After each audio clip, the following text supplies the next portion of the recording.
And with that, I'm going to go ahead and turn it over to Kirk and Bart, and I believe Kirk is going to kick us off.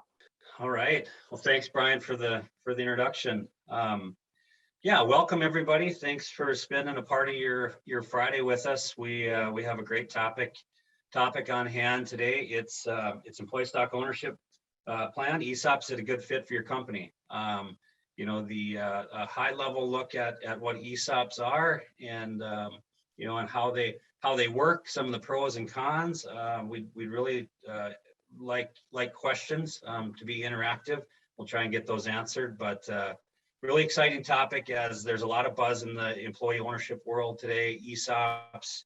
So hopefully we can share some knowledge and get a couple takeaways for you out of this session. So my name is Kirk Linneman, audit partner in the Fargo, North Dakota office of Eide Bailey. Eide Bailey is a regional national accounting firm, top 25. I spend most of my time with ESOPs on the consulting and compliance side, so employee-owned companies, as well as the benefit plans and the compliance side with audit and tax. So, Bart.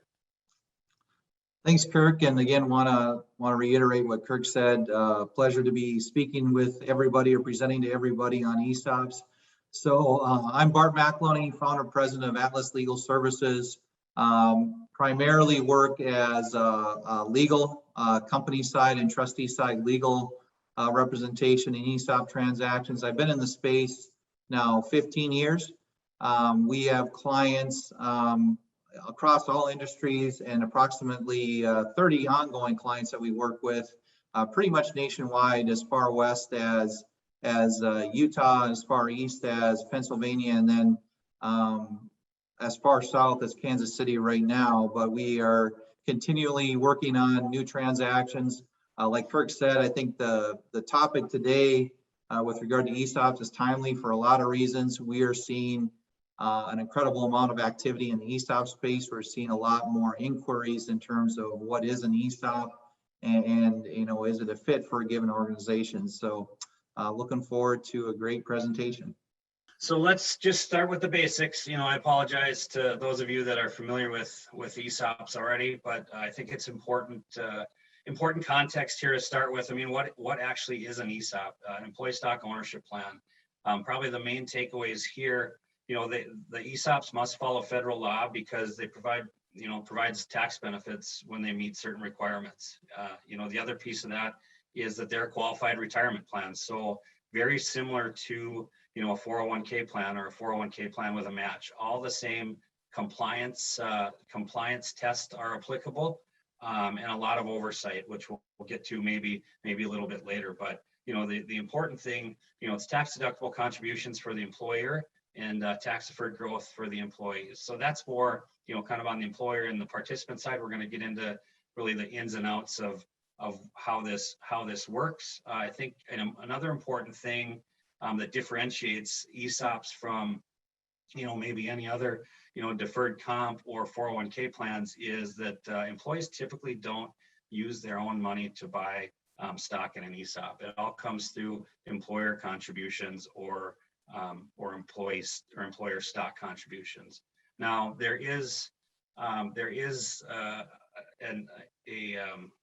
plan called a KSOP, which there is some employee money related to that, but I would say they're very rare, but they do exist. So this isn't a thou shalt, but in the general sense, an ESOP is going to just have employer contributions and employer money. Okay, so just to kind of paint the picture of where these ESOPs are, and you can see on the left and right columns, with the number of ESOPs and where they reside within the U.S. This is a relatively old slide, but it gives you a general idea of where they are and how many ESOPs are out there. Which the first time I saw this slide, I was fairly surprised. I mean, there's a substantial amount of ESOPs across the country, and continuing to grow. It's not just isolated to one region or area. It's really, really widespread. Just a general idea of what that looks like. Okay, and here's industry data, ESOPs by industry. So you'll see some of the leading industries that make a good fit for employee ownership or an ESOP. You'll see up at the top, manufacturing. Like I said, this is a little bit dated, but generally I think it's going to follow a lot of the same, a lot of the same concentrations here. Professional, technical services, finance, construction. I think what Bart and I are seeing right now is that it's not necessarily an industry focus that interests sellers to sell to an employee-owned company or ESOPs, but it's more culture. It's more culture of the company and the employees that reside within that company. Because we're seeing all sorts of companies we would have never thought that an ESOP fit for them or employee ownership fit for them. And when you dig into it a little bit, you could be a fit. And on the other side of that, not everybody's a fit for an ESOP either. So there's a lot of variables that that go into deciding if it's right for you and your company. I think one of the, we do get asked questions quite a bit on, what industries are best for ESOPs, and kind of jumping off of what Kirk said, there really isn't, I don't think, a particular industry that fits better or not, within the ESOP space, more on the culture side. Another common question we get asked, or I guess, why do people look to the ESOP companies and owners? Why do they choose an ESOP in terms of going that route for ownership transition? And I guess from our experience, there's lots of reasons for it, but there's sort of four that we really, run into quite a bit that seem to be prevalent. Talk a little bit about liquidity, flexibility, favorable tax treatment, maintaining company culture, ESOPs as a business succession strategy, understanding that there are multiple ways to transition the ownership of a company, and ESOP is certainly an option in that space, and then some of the unique tax advantages. Anyway, the first one to talk about today is a little bit on the liquidity and flexibility that an ESOP transaction can provide. And one thing before we start talking about taxes and things like that, understand that there is obviously some flex and some change that could be about to occur in terms of the tax laws. So the tax laws that we're describing today during the presentation are really as it exists today. We don't know exactly what's going to happen in Congress in terms of new tax bills and infrastructure bills, other than it's fairly likely that we may see some increases in those areas. But for right now, we're talking about the tax laws as it exists today.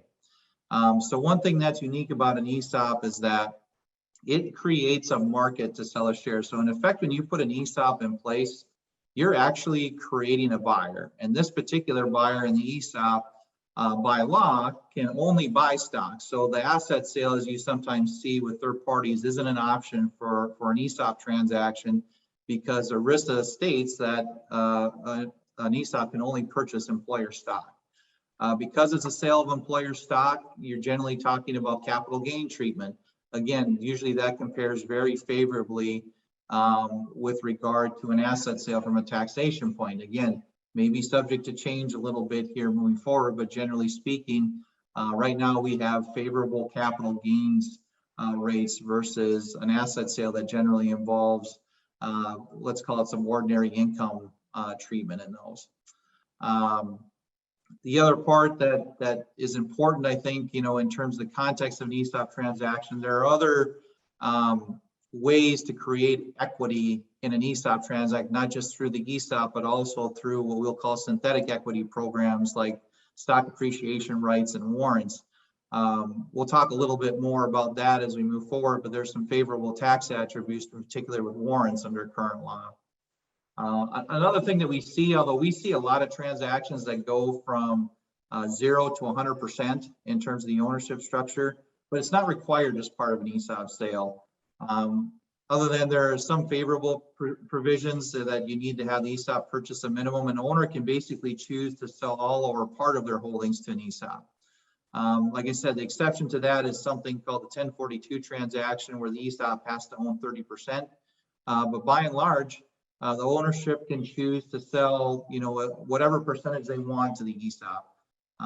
Generally speaking, in terms of efficiencies, we don't tend to see any that are I think 15% is the lowest that I've seen, but all the way up to, and we see more 100% transactions than anything else. The flexibility, as part of any ESOP transaction, the seller is going to be carrying back some of the transaction purchase price in terms of a seller note. that allows for that seller to basically spread out the capital gains tax over the number of years that note is repaid. So you spread out and can do a little bit of tax planning, again, generally at capital gains rates. So in structuring the seller financing, we can structure or spread out the tax liability, at least in terms of the capital gain that's paid on the transaction. And then finally, I think we touched on it already, but because the ESOP can only purchase stock, the trust is also tax exempt. There are certain things that as a tax exempt buyer of stock, in terms of structuring an ESOP transaction, that you can do to maximize seller after tax proceeds that don't harm the ESOP in any way. It's just that because ESOPs are tax agnostic, don't pay tax, you can create some planning opportunities in terms of the transaction itself.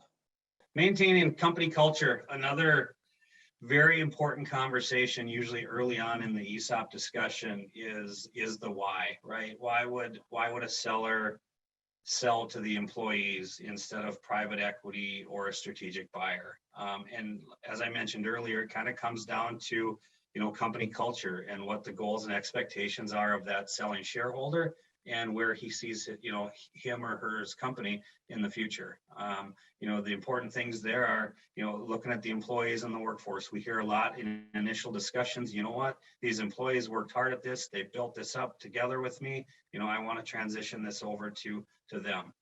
Presence in the community is another big topic of conversation. And then frankly, recruiting is a huge topic right now with everybody fighting for the war on talent. An ESOP is just another arrow in the quiver of your benefit plan package. Now there's not to say that your benefit plan package is going to add everything, but it's a tool to be very flexible and to be competitive in the market with employee recruiting, and then obviously retention as the participant accounts build up. So and the reward for the, like what we mentioned earlier, the employees aren't contributing any cash. They're continuing to contribute their hard work and their dedication to the company in order to grow their participant account balances.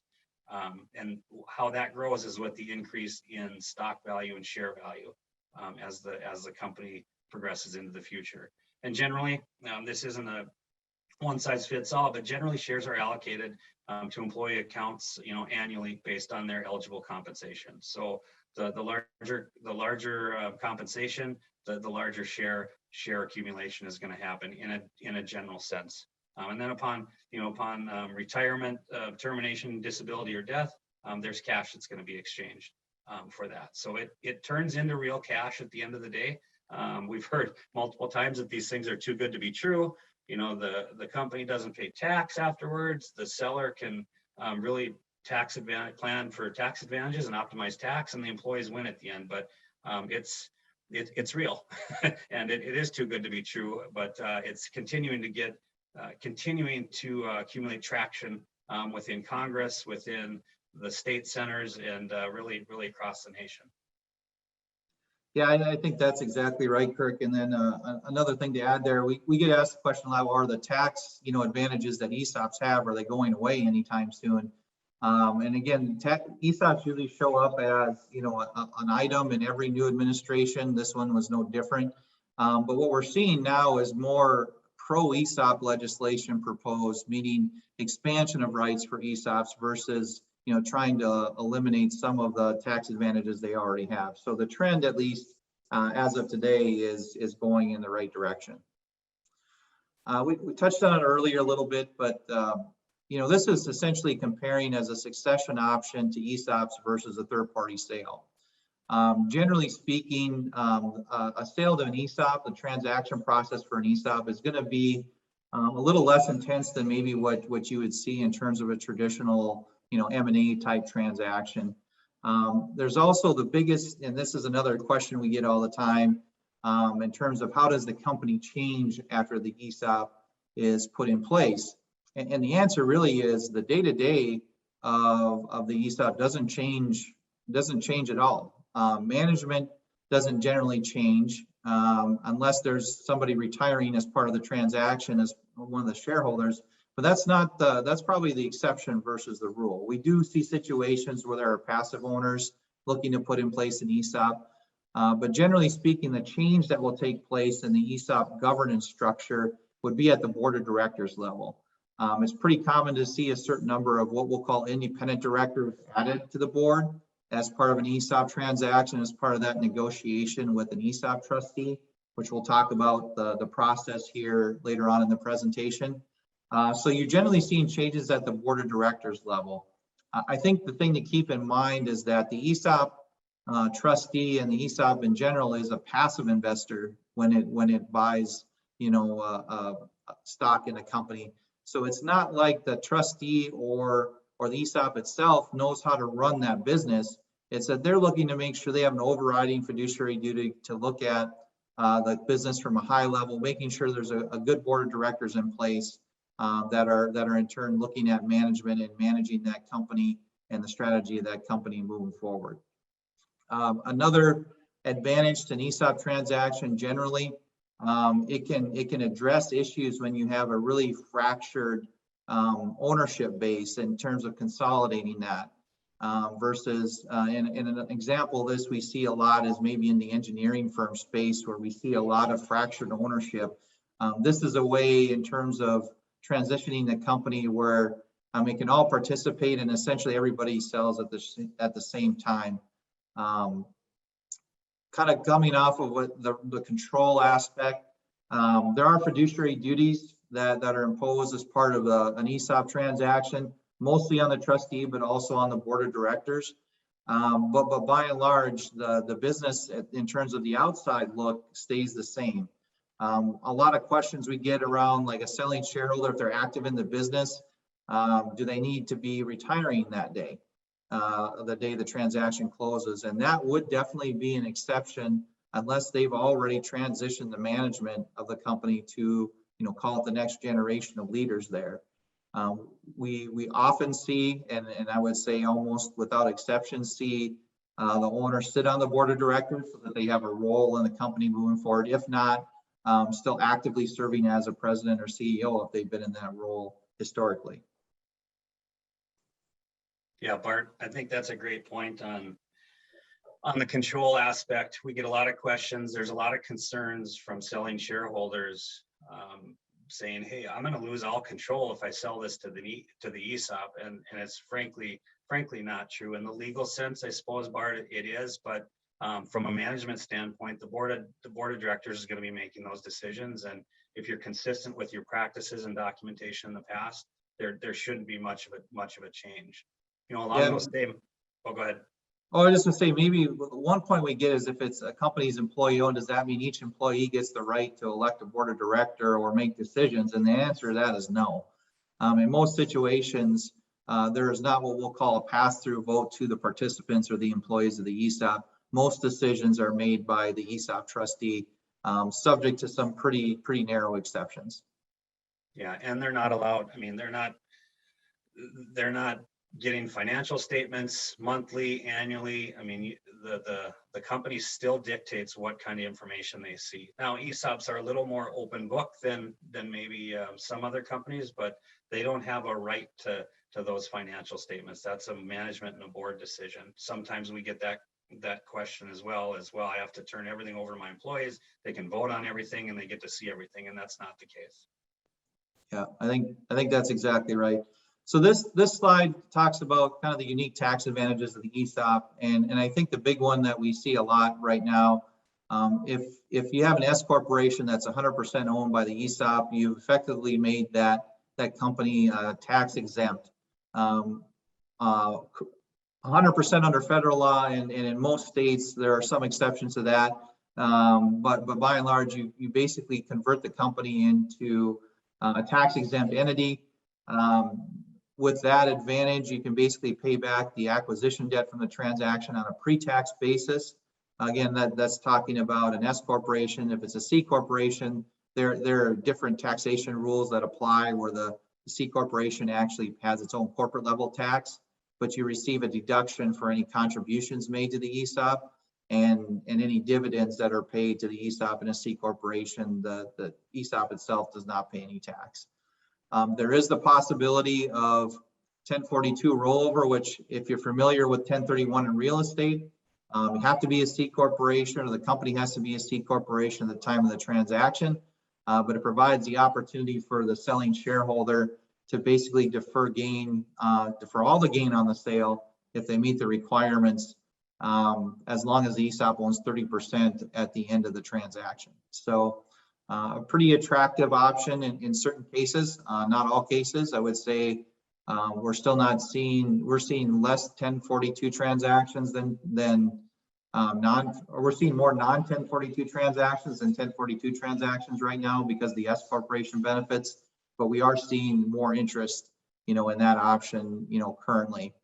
And again, something maybe looking forward past the transaction, if you're 100% S corporation ESOP, that gives you an advantage in terms of making acquisitions of other companies, because down the road, you have that tax shield, call it, where your earnings are tax exempt. If you buy another company, their earnings, once they become part of your organization, will be tax exempt. And so you can pay back that acquisition on a pre-tax versus after-tax basis, which again, apples to apples, that gives an ESOP company some advantage in terms of pursuing an acquisition. Okay, this is usually the slide that I like to take out. So if you need to go refresh your coffee, go ahead and do that. No, I'm kidding. The challenges, I mean, there are some potential challenges with employee ownership and the ESOP plan. And as you can see, we talked about it. We talked about it initially a little bit because it's a qualified retirement plan. The DOL and ERISA have requirements, and there's compliance testing around this plan. It functions really similar to a 401k plan with the compliance testing and the complexities and the filings. If you get to a certain level of employees, just like a 401k plan, there's going to be an audit required of the plan and the associated 5500 filing with that. And there's some other ownership type compliance tests that are maybe a little different than the 401k plan, and that really applies to that 409p at the end. Basically, if there's selling shareholders and the family and or the shareholders kind of stay in the plan, there could be some potential issues that we need to address. It's not that they can't be overcome, but we need to be aware of some of those issues. So the second thing, it's no secret that these transactions are costly. And we'll get to that in a little bit, talking about all the service providers involved and the process and the entire life cycle of becoming an ESOP. But that's generally the amounts that we're seeing right now in the marketplace. I'll also say that if you're interested in comparing these costs to kind of a private equity or strategic sale, there's some good literature that the NCEO just came out with. Corey Rosen from the NCEO published something that really did some comparisons on costs and the process. So it was a really good read. And as those of you that are familiar with transactions, I mean, there's usually a 4 to 6 to 6+ transaction fee, and I think the ESOPs stay under that in most cases. The ongoing, we get a lot of questions on this too. There is a few ongoing costs, right, with the administration, the trustee work, the annual valuation that's required, and then some of the reporting and compliance that we talked about. That's probably on the high end, I would say, that 40. That's assuming that the company is going to engage an ongoing trustee and not just have a transactional trustee. But that's maybe a little bit in the weeds there. Some of the financial statement impacts, as we'll get to in a little bit as well, when the company takes on debt to fund this transaction and buy out the owners, the balance sheet's not going to look great right away if you're bringing on debt and redeeming equity. So sometimes there's some complexities there, and it's more just a education more than anything. If you have, bonding companies and banks, we certainly recommend to get them on board kind of sooner rather than later. Repurchase obligation requirements. This is a big buzzword, more for probably mature ESOPs or something that you'd want to look at in 5 years. This is basically the buildup of those participant account balances and when the company has to fund that ESOP to pay those balances out to the participants. So really monitored by mature ESOPs and probably at that 3 to 5 year mark for a newer ESOP, just to gauge where that dollar amount is and how much it is. And there's a lot of things that impact that vesting and eligibility and whatnot that we can get into maybe a little later. And there's corporate governance and fiduciary responsibilities. We kind of downplayed that a little bit, but it is there, right? The DOL, the Department of Labor is looking over these transactions and actually annually looking over employee stock option plans, with the filings and the audits and all that. So, and then you as management, or the management individuals that remain, there's some fiduciary responsibilities. Things have to be thought of maybe in a little different light, not totally though, because now your concern is maybe not just management of the company or the owner, it's the employees and everybody within the organization. And typically that's not an issue in ESOPs, because that's why there's a lot of interest by the culture of the companies that maintain that culture already. Transaction, sometimes require a guarantee. It's a bank by bank decision, and we can't obviously predict what they're going to do. Kind of seen it all across the board. Some banks won't do it at all, and some will require it, and it really just comes down to if they're a fit for your organization. Another maybe downside is, you're more than likely not going to get 100% cash as a seller, out at the transaction close. And Bart mentioned this a little bit earlier. There's going to be a seller financing piece to that for a couple different reasons. Mainly probably the company cash flow, what that looks like post transaction, it's a little more favorable with some seller financing. And then frankly, the trustee that's signing off on this deal is going to want some skin in the game, maybe some employment agreements, some things like that. I want to pivot a little bit. We've been talking, I think, a lot about the ESOP from the point of view of, let's say, the companies and the owners, and in terms of why they, why you pursue doing an ESOP transaction. I think it's also important, you look at it from kind of the participant viewpoint. Again, kind of coming from the angle that it's a qualified retirement plan, the employee is going to have accounts, two components to the account. I mean, the one for sure you're talking about is a company stock account, which again, we talked about. I think compensation is generally the driver in terms of, how much stock gets allocated to a given participant account is driven off of compensation. There's another account called the other investments account that oftentimes is a clearing account for contributions made to the ESOP, but it also is sort of a catch-all in terms of other assets that the ESOP holds. I think the important part to take from this is the company stock account, even though it holds stock, and we get this question a lot, do participants get a K-1 because they have shares allocated to their account that they have to pay tax on? And the answer to that is no. The thing to keep in mind with these accounts, and this is maybe where there isn't the free lunch in terms of taxation, but while the stock remains in the ESOP account until there's a termination event or a distribution of that to the participant, it's tax deferred growth. So just like a match on the 401k, you're not going to have the participant picking up any tax along the way for any company earnings, even though they'll own a certain percentage of the stock through their ESOP account. Uncle Sam gets its money when that distribution on that ESOP account is made. The participant receives the funds and doesn't roll them over into an IRA, generally taxed at ordinary income tax rates. But along the way, it's tax deferred growth, right? So the company grows on a tax deferred basis. Uncle Sam gets its money when there's a distribution of that account to the participant. I think this is exactly what we just talked about. Tax deferred growth accumulates tax free. Generally, when we talk about the events that trigger a distribution of that account, death, disability, otherwise, if it's a normal termination, there are different distribution rules that apply. We get a question a lot, just because somebody reaches retirement age of the plan, does that mean that they have to receive a distribution? And generally speaking, the answer to that is no. There are some required minimum distributions once a participant, attains a certain age, but there generally aren't requirements that a participant, once they reach retirement age, be paid a distribution. Company has some flexibility in that in terms of how they design their plan document. I see we did get, I think, one question here is, how is percentage of ownership determined and requires that all employees participate in ownership? So that's a two-part question. Percentage of how much a participant gets, again, is generally driven off of compensation. So their compensation relative to total compensation of the company for a given year determines how much they get of the contribution for a given year.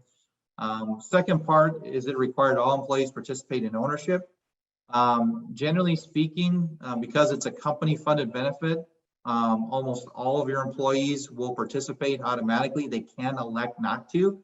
There are certain categories that we generally exclude from participation in the plan. Leased employees, non-resident aliens, union employees are typically excluded from participating in the plan.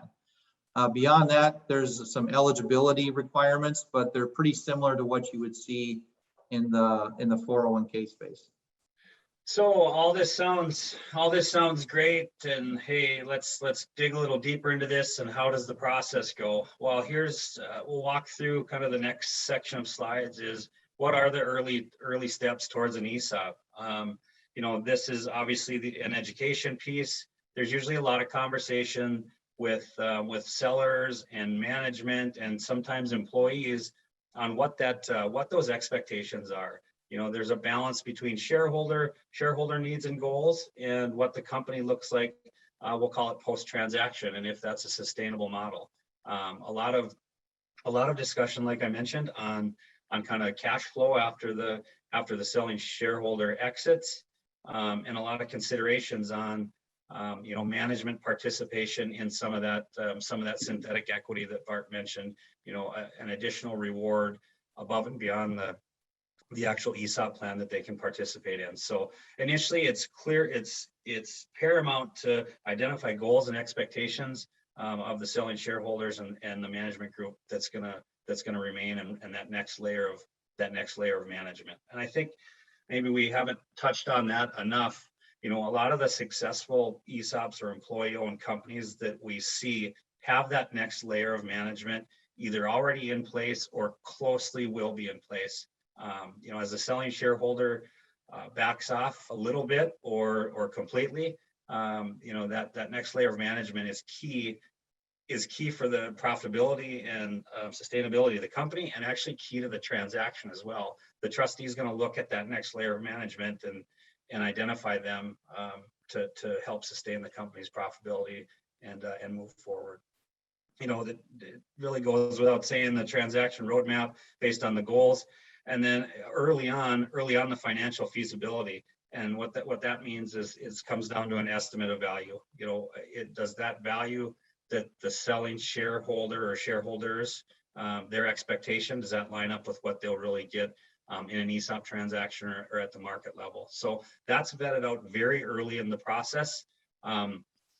I would say if you're not vetting that out early, you should, or at least have a good estimate of what that can be, because before too long you'll get too far down the road and incur too many costs to go back and recover that value. So and that's really where we get to that go or no go stage on that value, and if it lines up with company culture and goals. Through that process too, this is a big piece. Bart touched on this a little bit too. We realize that ESOPs aren't the only way to go, and private equity is more prevalent than ever, and strategic companies are trying to acquire businesses. But there should usually be a after-tax cash flow analysis for the selling shareholders on what that looks like. And basically what that comes down to is a stock sale versus an asset sale. Because a lot of the private equity and strategic are going to want to buy assets to step up their basis. So stock sale provides a different answer, and sometimes very staggering depending on some of the complexities. But we recommend that early on in the process as well. Okay, this is a little bit more in the weeds, but we'll go through these relatively quickly. Some of you may be wondering, well, how is this funded, right? The money just doesn't come from the sky, and where's, how much does the ESOP owe us? And so these are really the three types of leveraged ESOP, loans, or how an ESOP can form. And the employer loan is probably the most simple, but that's basically just a basically just a contribution of stock to the ESOP. The indirect loan, this is the one that we see the most. And the kind of the high level view of this one is, the company is going to go out and borrow money to pay off the selling shareholders, usually redeem those selling shareholders. And that bank debt is going to function no different than if you went out and borrowed money to acquire a business or acquisition. So that debt is outside kind of the outside the ESOP realm. Now, on the other side of that, if a sale goes through, which it normally would in this case, the company is going to have basically a receivable from the ESOP because they don't have cash. So the ESOP purchased the stock of the company, basically took out debt, but it's with the company. So the ESOP is going to owe the company at the end of the day on those on that transaction, and those shares that are associated with that debt are going to be released over time. And then a direct loan functions the same, except the selling shareholder carries that debt. And here's just some examples of what we went through. This is more on the accounting side, but the employer loan example is just a shift of equity to common stock with the ESOP. And then here's the indirect loan example. You can kind of track through this, lines up with what I mentioned earlier. The company borrows from the bank, gets the loan proceeds, and has to repay that loan over time. Typical terms we see are probably 5 to 7 years for those transactions, and it's usually a principal and interest method. And then you'll see on the other side, the right side of that, there's an employer loan with the ESOP and the company, and that debit or receivable in this case sits down in equity, and there's a payable on the ESOP trust side because the trust owes the company for the purchase of that stock. And then, as I mentioned, as those shares are released based on compensation, like we talked about,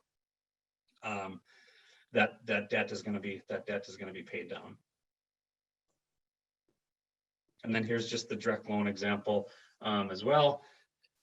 You'll see the share repurchase by the trust, and the loan repayment goes to the former shareholder, and then the same kind of contribution release as the indirect debt. Now, on these direct loan examples, from a company perspective, the debt is going to stay on the balance sheet of the company because there's an obligation there outside of the transaction.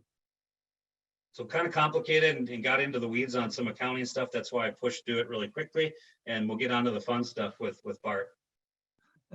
Yeah, let's talk about the ESOP structuring and transaction process. And this is, I think, how we see the process go.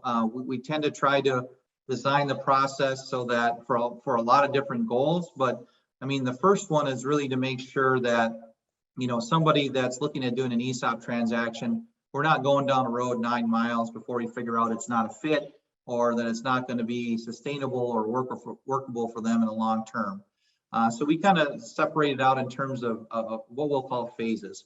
And it's usually how if you're using a sell-side advisor, generally how their engagement would be structured. So the first one we talk about is, call it the feasibility stage. Your sell-side advisor, you're going to want to explain, or they should be looking to the client to basically figure out what are the goals in this transaction. What are we looking to accomplish? Is it, maximum purchase price? Is it maximizing seller financing, maximizing cash down?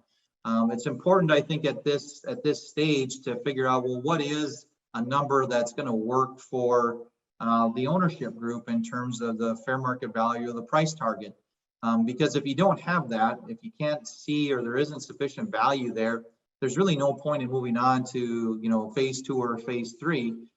Because maybe the company needs to grow. Maybe it's still in a growth cycle where it needs to operate a few more years before it's going to check that box in terms of the ownership.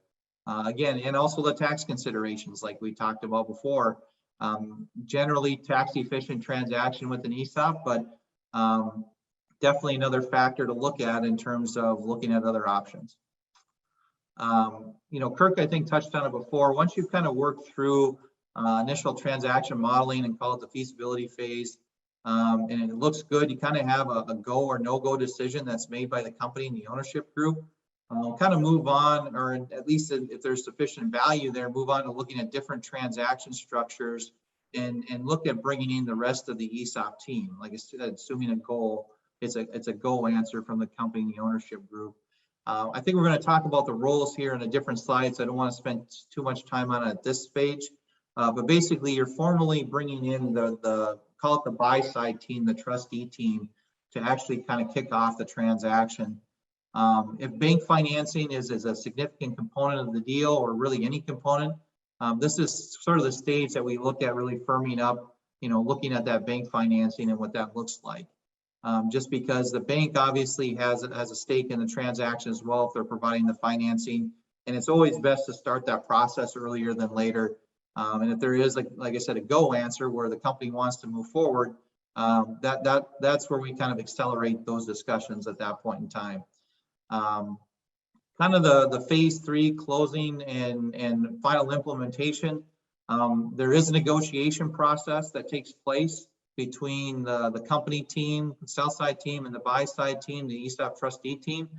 Generally, that's done over term sheets, comprehensive summary of the transaction.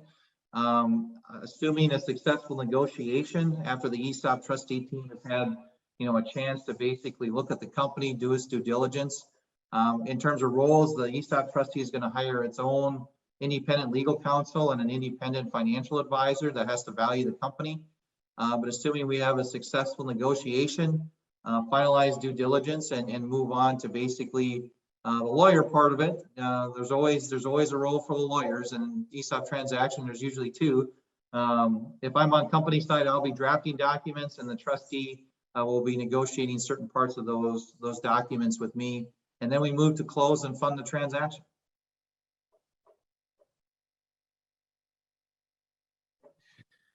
Two lawyers, two accountants, great, huh? This sounds awesome. But no, typical roles in an ESOP transaction, we talked about the costs already, and there's a reason there are costs in these transactions.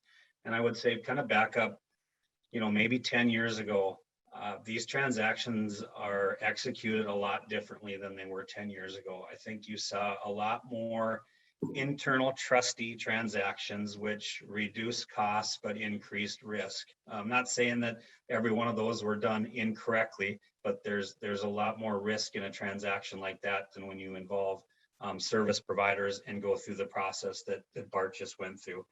So I'll maybe just go through these quickly. You basically start with the top two, and that's going to be the sell side advisors. And the rest of the next three are going to be the buy side. So you got a sell side and a buy side team, no different than a different type of transaction other than an ESOP. The company financial advisor typically is going to get with you and form that expectation, like I mentioned, and come up with a value and tax plan really right out of the gate, so you're not too far down the road. So there's usually a valuation individual involved, a tax individual involved, and then some modeling from a feasibility standpoint. I think Bart hit on some of the legal, but go ahead. Well, I was just going to say the whole goal in having these different roles is to make sure that we have a good process in terms of looking at the transaction. The Department of Labor, when Kirk talked about kind of the change of how these transactions are now done in terms of the process, that's been a function a lot of how the Department of Labor started regulating and examining these things. And so what you see is, everybody has a distinct role in terms of where they're at in terms of the process and transaction. If you see, providers that are sort of offering a one-stop shop, that starts to commingle some of those roles. And so one of the things that I think in why we have a lot of outside independent trustees doing transactions now versus internal is the Department of Labor said there needs to be a good faith transaction negotiation here. And to do that, the trustee needs its own independent legal counsel, independent valuation company to value the business. And they basically said good faith requires a negotiation. The trust should be trying to pay, a lower price, and whereas the company and sell side team is trying to argue for a higher price, and there needs to be that back and forth. At the end of the day, both the trustee, I think, and the company need a sustainable number. So nobody, we're not looking to sell at something that's above fair market value, because at the end of the day, that likely won't be a workable transaction for the company down the road. So it's just important from a process point, from a regulatory point, that you see these different rules spilled, and the reason they're there is to make sure we have a good process and an outcome that's going to work for everybody in the deal, not just one party. Yeah, I'll just maybe add that a lot of these are by no means adversarial, right? I mean, you're selling really internally. The company's not changing hands for the most part from a management perspective and operations perspective. So I think what we would term this process is as reasonable. Both sides need to be reasonable, but the process is important in the DOL's eyes, and they've actually put some procedures in with some of the trustees to ensure that process is followed. I think one of the trustees we work with a fair amount in terms of a friendly negotiation. It's still a negotiation, but it's generally less adversarial than you see in a third-party sale. Okay, yeah. So some of you might be asking, well, how long does this take? There's a lot of service providers involved. There's a lot of education, and it does take a while. I would say probably no different than any other type of transaction sale, though. And here's just a timeline. I won't go through all this because I think we've hit on a lot of this. But generally, I think 4 to 6 months is what we've seen and what we try and accomplish within that time frame from start to finish on a transaction. There's a lot of different complexities that can add time. There's a lot of structures that can be done quicker. I would just say that seller financing, if the seller is willing to seller finance the majority of the purchase price or all of it, that's going to expedite this process. And on the other side of that, if there's bank financing required, that might take some due diligence and legwork, and will add some time to the process.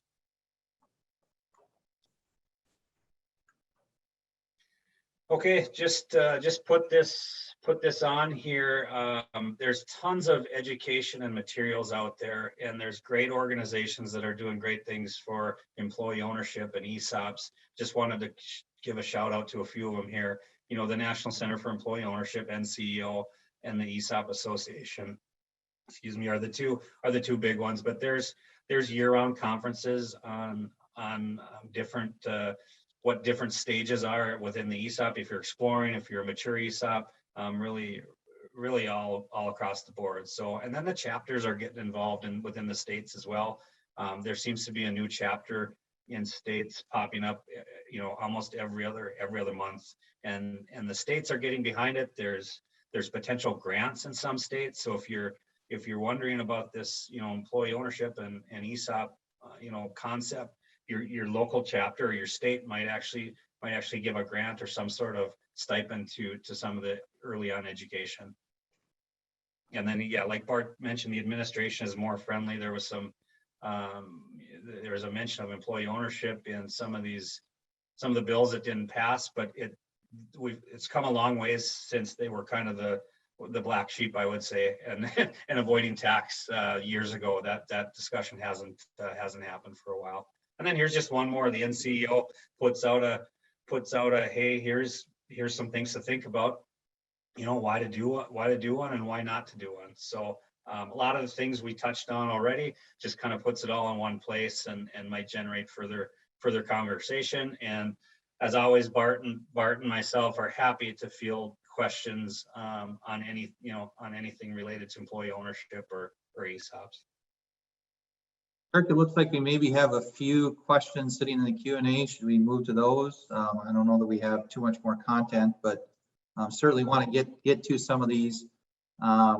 First question, if ESOP borrowers from the bank, is there a Reg O problem here? So that's a really good question in the bank ESOP space. Anytime we're working with a bank that's sponsoring an ESOP, there's generally corporate counsel, bank counsel that's involved in terms of structuring the transaction. Generally speaking, those issues can be navigated through installing an ESOP for a bank. So it is something that you have to be cognizant of, but on the other hand is generally manageable in most situations. Another question, can ESOP be reversed, or can the original seller buy back at some point after having enjoyed the tax advantages?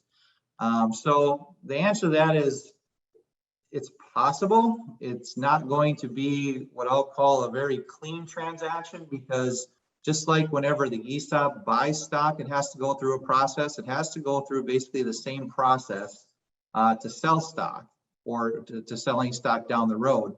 So if the ESOP holds stock, there's going to have to be a process that basically the trustee has to be convinced that it's in the best interest of the participants to proceed with selling back that stock to the original seller.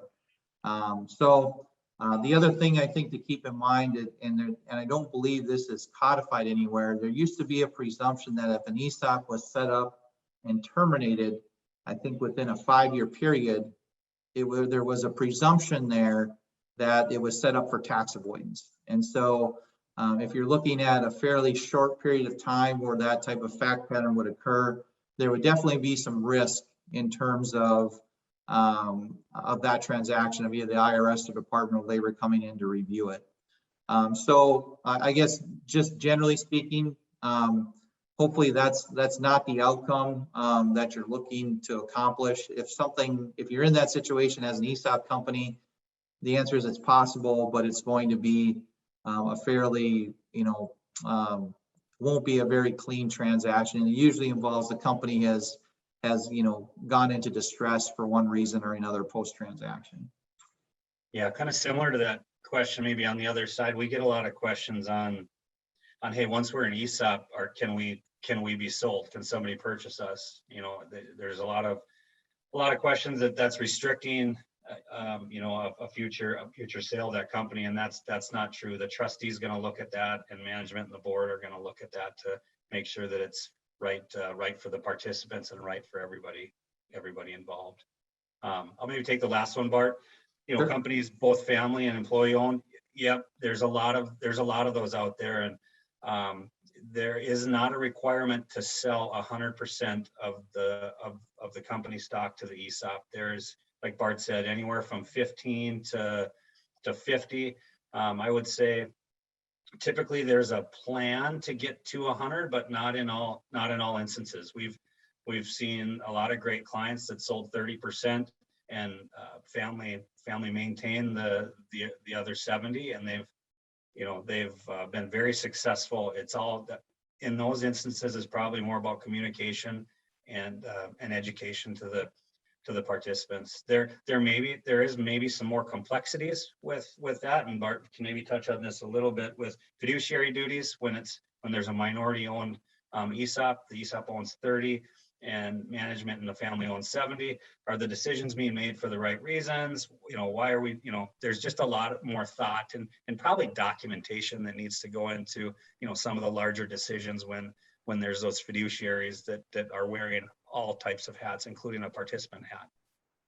Yeah, I think that's right, Kirk. I mean, so even if the ESOP doesn't own a controlling interest, every minority owner or shareholder in a company has there are fiduciary obligations that are owed to minority owners, even if they don't have control. So if an ESOP is there, you need to be cognizant of those things, especially when you start looking at what I'll call related party transactions, meaning, another owner's compensation. Is it at fair market value? If there's real estate held outside, by related parties, are lease terms, fair, call it, to the company. And you can kind of go on and on with examples like that, but related party issues are generally the ones that come up the most, when you have the partial ESOP. And again, in the right context, they can be navigated. It isn't that it's this big impediment to doing a partial ESOP.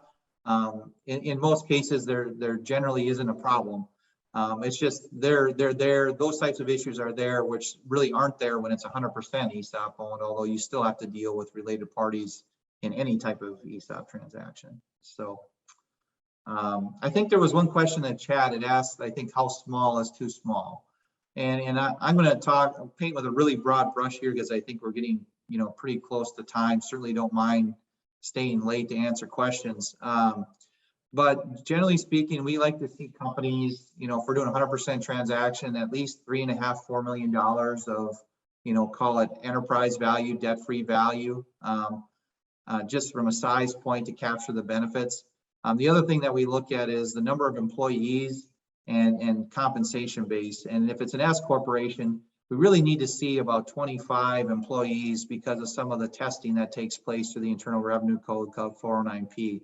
If you have less than 25 employees and want to be an S corporation ESOP, there's a lot of planning that has to be done early on to see if that's going to be workable or not. Well, Brian, should we wrap up here? Once again, everyone, thank you for spending some time with us today. And like I mentioned, Bart and I are happy to answer any questions offline. I think our contact information is on the slide deck, but we appreciate your attendance. Once again, thanks to Kirk and Bart both for presenting. Thanks to all who were able to join us today, and have a great, actually a great weekend, everyone. I guess it's Friday, so enjoy the rest of the weekend.